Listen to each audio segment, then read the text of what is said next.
Salut à tous et bienvenue dans cette nouvelle vidéo qui sera consacrée à l'iPhone XR, le smartphone entre guillemets low cost de Apple. Il est commercialisé depuis aujourd'hui, je l'ai réceptionné en version Product Red, donc une version qui reverse une partie des fonds à une association qui soutient la lutte contre le sida, donc ça c'est plutôt cool.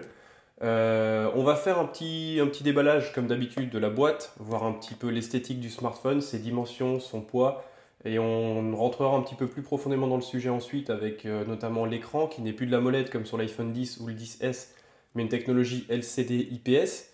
Et on parlera un petit peu des dimensions du smartphone, de ses bordures, de ses fonctionnalités, de sur quoi il fait l'impasse par rapport à son grand frère l'iPhone 10S, et si c'est un bon choix de l'acquérir aujourd'hui, sachant qu'il est vendu à partir de 855 euros. On se retrouve tout de suite pour la présentation.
Donc comme vous avez pu le voir lors de cette vidéo de déballage, de présentation et également de comparaison un peu avec l'iPhone 10 classique, l'iPhone 10R se veut être un smartphone plutôt intéressant par bien des aspects. Son écran LCD IPS est vraiment très bon.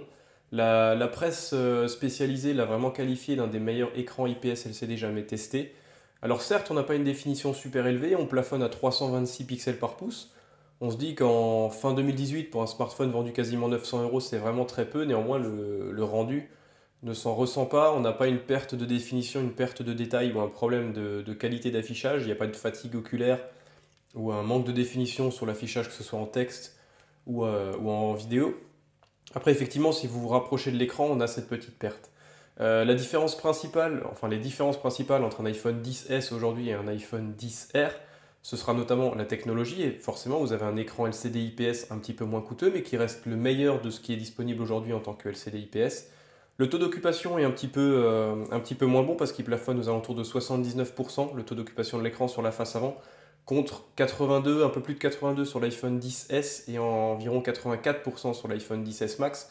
Donc vous avez pu vous en rendre compte, les bordures d'écran sont beaucoup plus larges sur l'iPhone 10R et ça donne vraiment l'impression d'avoir un smartphone, finalement un iPhone 10 ou un iPhone 10S avec un bumper autour de protection qui fait un smartphone relativement costaud à l'utilisation. Mais après, son écran est plutôt bon. En termes de performance, c'est du très bon. En performance graphique, il est même meilleur que l'iPhone 10S. C'est simple parce qu'il a simplement moins de pixels à gérer. L'écran est beaucoup moins défini, du coup la capacité de calcul est améliorée. Donc le processeur A12 Bionic est bien sûr ultra performant, ça ne lag jamais, ça fonctionne très bien. Face ID fonctionne ultra rapidement, il n'y a aucun problème de ce côté-là. Vous n'avez vraiment jamais la sensation d'avoir un smartphone low cost dans les mains. Pour ce qui est de la capture photo, on est toujours sur ce même et célèbre capteur photo de 12 mégapixels avec une ouverture de f1.8 et une stabilisation optique. Il fait très bien le boulot. Par contre, concernant la création d'un mode portrait, Il n'y a plus de capteur photo secondaire qui est là pour calculer la profondeur de champ et découper le sujet. Ce sont uniquement des algorithmes qui travaillent en harmonie avec l'appareil photo pour détourer les sujets. Et vraiment, c'est un mélange de calcul, d'intelligence artificielle et de rendu photographique. Et force est de constater que ça marche plutôt bien. J'ai fait quelques essais. Il n'y a pas une différence vraiment flagrante pardon, entre celui-ci et l'iPhone XS ou l'iPhone X même. Donc ça fonctionne plutôt bien. Plus qu'un capteur photo, mais vous avez toujours la possibilité de conserver ce fameux mode bokeh, ce mode studio que les gens apprécient. Le capteur frontal, c'est toujours la même chose, 7 mégapixels, ouverture de f2.2 sans stabilisation. Il fait le taf, il n'est pas incroyable en termes de rendu, mais il est plutôt, on va dire, juste dans son rendu. Les couleurs sont plutôt bien dosées, il n'y a pas une surexposition, il n'y a pas un lissage abusif de la peau comme sur certains smartphones tels que Huawei, Honor ou Xiaomi. Donc le rendu photo est plutôt bon. Capacité vidéo, il est bien sûr, il filme en 4K. 24 images secondes, 30 images secondes et 60 images secondes. Apple est vraiment le leader en termes de rendu vidéo. Pourtant, je ne suis pas un fan d'Apple du tout. Vous verrez sur ma chaîne YouTube qu'il y a eu 2 ou 3 tests de produits Apple depuis que j'ai commencé. Mais il faut leur laisser ça en termes de rendu audio et de rendu vidéo. C'est vraiment un très très bon produit. Les gens qui aiment faire des petits montages et tout vont vraiment se régaler avec ce smartphone. Puissance de calcul plus capacité de filmer à 4K 60 images secondes, c'est vraiment un régal en termes de montage. Et côté un petit peu négatif, c'est qu'il n'est pas IP68 comme ses grands frères, mais il est IP67. Moi je trouve que c'est pas gênant parce que je suis pas du genre à jeter mon iPhone à 900 balles dans la flotte. Néanmoins, en IP67, vous pouvez le faire tomber dans une cuvette, dans une piscine ou quoi, et vous aurez le temps de le sauver sans problème. Il n'y a plus de capacité 3D touch sur l'écran, ça c'est un petit peu dommage. Moi je m'en sers pas particulièrement. Néanmoins, je sais que les gens aiment un petit peu ces raccourcis qui réagissent à la pression. Ça n'est plus disponible sur la version 10R. Il faut quand même l'avoir en tête parce que ça n'a pas été communiqué et mis en avant. Donc voilà. L'écran ne gère pas également les vidéos en HDR comme c'est le cas pour l'iPhone XS et le XS Max. Donc tout ce qui est rendu HDR, c'est-à-dire des vidéos qui sont plus riches avec un séquençage de couleurs beaucoup plus riche, qui permet d'avoir plusieurs tons par gamme de couleurs, ne seront pas gérés sur cet écran. Et c'est bien sûr intrinsèquement lié à sa technologie. LCD IPS ne peut pas gérer tellement de colorimétrie comme peut le faire un écran OLED. Voilà, donc il est disponible en plusieurs couleurs. Vous avez bien sûr le rouge, Product Red, le jaune, il est disponible en rose, en blanc, en bleu et en noir. 64 Go, 128 Go et 256 Go. Je vous ai présenté ce smartphone. Comme dit, je sais que c'est un smartphone qui va être présenté 1 million de fois et il y a sûrement déjà 150 millions de vidéos sur ce téléphone. Néanmoins, je l'ai reçu, je voulais vous le présenter parce que je vous l'avais promis lors de la présentation de l'iPhone XS. Donc voilà, pour moi c'est un peu le meilleur des deux mondes, il reste relativement accessible entre guillemets et il n'est pas trop pénalisé par cet écran LCD que tout le monde craignait. La résolution n'est vraiment pas horrible, on est toujours au-dessus des 300 pixels par pouce qui permettent de ne pas remarquer la présence des pixels. L'affichage est très lumineux, il est très réactif, processeur A12 c'est bien sûr ce qui se fait de mieux aujourd'hui. Capture photo ça fonctionne très très bien, il n'y a plus rien à prouver de ce côté-là.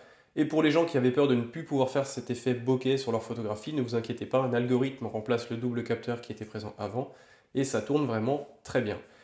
Voilà, donc c'était tout pour ce smartphone. Comme d'habitude, n'hésitez pas à vous abonner, à partager et à liker mes vidéos. Posez-moi vos questions dans les commentaires si vous en avez, j'y répondrai très rapidement. Et on se retrouve bien sûr pour d'autres téléphones. Il y en aura plein, notamment peut-être un Google Pixel 3 et d'autres produits. Faites-moi vos propositions et j'essaierai d'obtenir les smartphones que vous désirez. Merci et à bientôt.